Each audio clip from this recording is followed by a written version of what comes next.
Thank you so much, Kevin, for being here. Good evening. It's good evening in the UK as well. Thank you with all my heart for being here.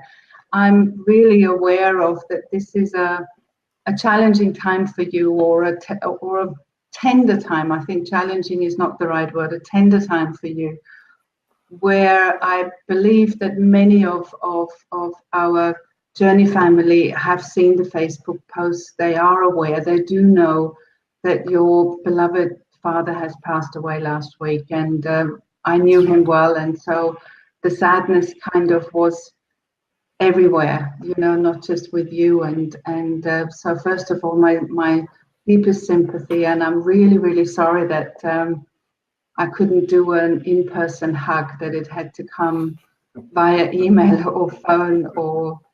I can wait until I see you, Kevin. But we've been very much connected during this time as well. And I just wanted to let you speak a little bit about what this week has been like for you. I think it's a beautiful time for everyone to be aware of what it means and hear it from you, what it means, and what we can all learn from something like that. I think the community would really love to hear that. It's been an intense time, Gab, because Dad and I have been very close since I was born. My mum suffered from postnatal depression after I was born, and so Dad played both mother and father to me. And obviously, there's a bond that comes in that type of relationship beyond, I think, a normal parenting bond, you know. And although Dad has been a full-on and sometimes feisty character, and although we've often disagreed and sometimes argued and occasionally fought in life, the bond of love between us has been immense. And so even though he lived to a ripe old age of 88, it was a shock that he passed, and it's been a huge heart-wrenching loss.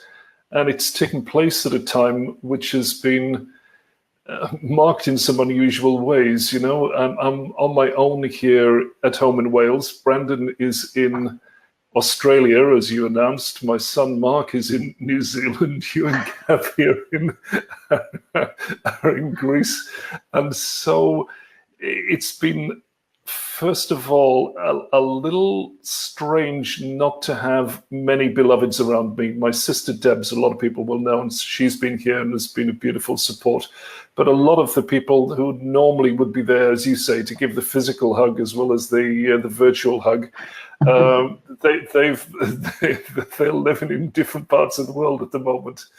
And it's been very strange as well to have the book launch for the new book on freedom from depression to be coming out and heading into launch at the same time, because it's been a little surreal in that respect, is the truth. Because when I posted online about Dad's passing, of course I've had the most enormous loving embrace, prayers coming my way, coming Deb's way, coming Brandon's way on Facebook, on Messenger, via emails, via texts. I mean, it's been a huge support. So massive thanks to everyone who has sent love, sent blessings in that way.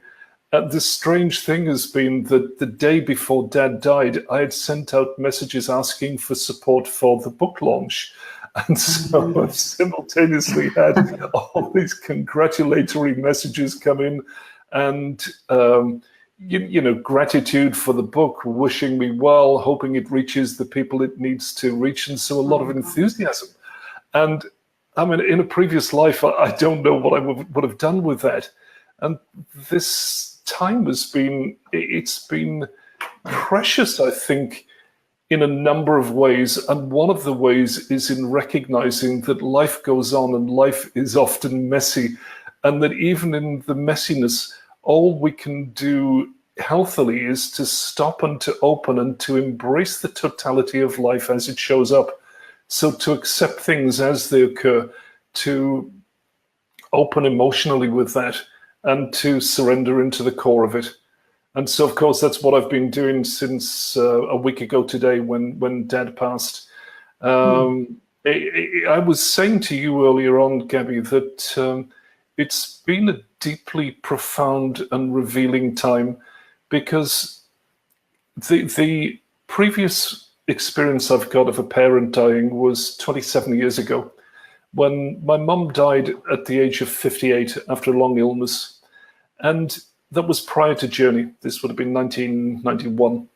Prior to the Journey, prior to any insights that I had into emotional health, into self-inquiry, into direct experience, into the core skills that I've learned from Brandon and the Journey. And Mum's death was the first of a few catalysts that drove me into the deepest depression I've ever experienced in my life, because I didn't have the coping skills. I was devastated. I was in massive grief. I was in huge shock, and I didn't have the means to open with that. I didn't know what to do with it, as most people don't. And so I partly grieved, and then I partly distracted myself. I partly felt the loss, and I more tried to justify or to argue with or to reconcile internally with my thinking what had taken place. And of course, I couldn't justify, I couldn't reconcile to any emotional completion the death of a woman I loved, again, from birth at the age of 58 in such a cruel way.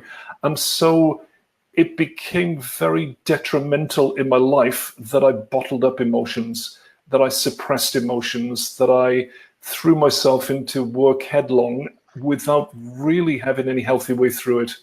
And the contrast this time has been enormous.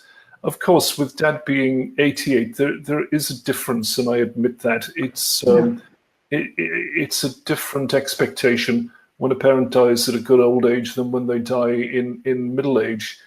But my experience has been radically altered this time, because with all that I've learned, all that I've experienced through the journey, it set me up for a completely different realization in Dad's passing. The first part of that I'm so grateful for is that, you know, again, to contrast, after Mum's passing, there were so many things that remained unsaid. Even though there was the opportunity for us to say these things before she went, we never really sat and opened. We never cried together. We never told each other how much we meant to each other, how much we loved each other. We never apologized to each other. We never forgave each other. And so it took me years of journey work to clear out those issues and to come to absolute forgiveness and completion with Mum. Now, the blessing I've had with Dad is that happened about 10 years ago, 10 or 12 years ago, where we'd come to complete forgiveness of each other. And there was a lot to forgive, you know, from me to him and from him to me, because we've had a ferocious relationship, you know, a ferocious love, but also a sharp and sometimes tumultuous relationship. But about 10 or 12 years ago, we both realized about the same time that there was nothing left to say, that we had accepted each other the way we are. We had forgiven each other for anything that we held on to from the past. And there was nothing left to do or say. And the result with Dad, in the most beautiful, extraordinary way for those years, the last decade or more, is that whenever I've talked to him, whenever I've seen him, all I've experienced is love and gratitude for who he is. Now, I mean, you know, he got softer as he got older, but he could still be a cantankerous old puppy, you know, and he could still have some challenging opinions. He could still come out with silly stuff that would have wound me up in the past. And it just ceased doing that. Dad was free to be who he is. He was free to express whatever opinions he expressed. And the honest truth is, all I could feel for him was love and gratitude that he was still here. And I felt the same thing from him. Years ago, he said to me, and he doesn't really know about journey work. He didn't know about emotional opening and any of our work at all. But he just said to me on a telephone conversation, I'm so glad you've forgiven me for all the things I did wrong when you were a child, because our relationship has totally changed and it's deepened. And he said, I really appreciate that. And I could tell that he was tearing up as he was speaking to me. And I didn't say much, and I just went, yes, of course. And, it was almost like, whose father is this? He must have got a wrong number or something to hear those words coming from Dad. And so the conversation ended, and the first thing I did was call Deb and said, Deb, have you ever shared with Dad that we've had issues with him and we've had campfires and he's been there regularly and we've come to forgiveness? And she said, no, I'd never mentioned that. I went, wow. This is interesting that he picked up on it in consciousness. Now, Brandon always says, if the web of consciousness is tickled in one place, then it resonates in all consciousness. And I do believe that's the case, that in the forgiveness that had taken place, in the letting go and the acceptance and the healing that I'd experienced, there was a way in which we're obviously connected, and he picked up on that too. But I also think there was a practical aspect to this as well, because I think he got it that I'd stopped judging him. He got it that I didn't want him to be any other way than a way he was, that he had permission to be fully himself and to express from that. And so there was a practical result as well. And it's been a love fest since that time, Gabby. So that's the first major part of this. And then the second part was, although Dad's had health issues for a long time, we had not expected him to go at this time. He went into hospital for a minor procedure to have a heart pacemaker fitted. And it all went wrong and unraveled. And he died about 9 days after going into hospital. And so it was a massive shock.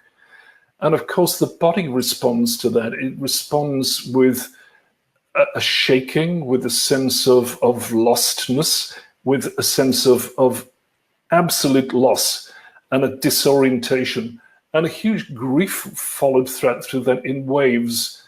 And having learned what I've learned over the years with Brandon, I knew that the invitation was to stop and to open and just to let it come.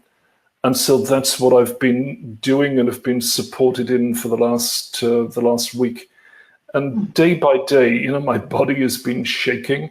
Waves of emotions have come, sometimes tumultuous emotions, sometimes subtle emotions, sometimes overwhelming or obliterative emotions. And then in the heart of meeting all of it, this realization, this at first a glimpse and then a full immersion into the peace that is in the heart of all this, and the waves of love that have come through.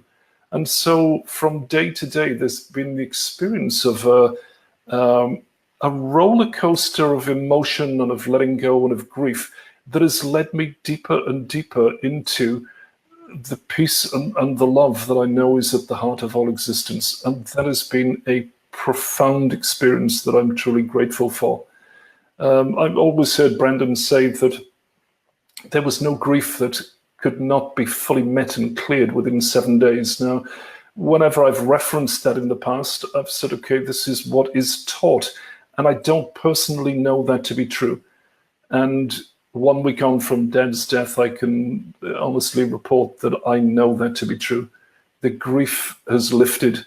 Still, there is a sense of loss, and the body shakes from time to time, and emotions come up. A lot of sadness has been coming up in the last day or so. But when I open with it, it's a sadness that lasts for minutes. There's no story around it. I've not been trying to make things different. I've not been trying to reframe myself. I've not been fighting the fact that Dad's physical form is left. And in the heart of all this, I can honestly say the grief has worn through in 7 days. Just slightly under seven days as we speak here, hours less. And so, yes, an emotionally intense experience, but I've been really, I want to say, strangely grateful for having so much time on my own in that. Yes, I've had beautiful support from close friends, Neil and Katie. Yes, Deb and her husband Steve have been here. My nephews have been here, but most of the time has been on my own. And it's just allowed me to stop and to open and to let go. And a week later, I'm left in the place of a real deep, deep gratitude for the effect that Dad had on me in my life, for the influences that he had on me, for the mentorship that he showed me. He's taught me to live life with the brakes off, to really put out a vision and then to just go for it, to surrender into whatever action needs to take place. He's taught me that you can be strong and tender simultaneously, that you don't need to be tough in order to be strong, that you can, as Mitten so beautifully says here, you can have the strength of a rose like this, you know? And I think most of all with Dad, he's taught me to love without fear of loss. And that is something that I recognize throughout my life. Despite the hooks that I've had and the fixation I've had, I do recognize that I've loved unconditionally. And I believe that's an influence of Dad's. So there it will be, when his funeral service takes place on Monday, there will be an honoring and a celebration of his life. And it's going to be a tough day, but still the same invitation, just to stop and to open and to explore the direct truth of the experience. And in that, my continued experience is that there's wholeness here, there's deep peace here, there's a fulfillment here, and there's an amount of lightness around everything.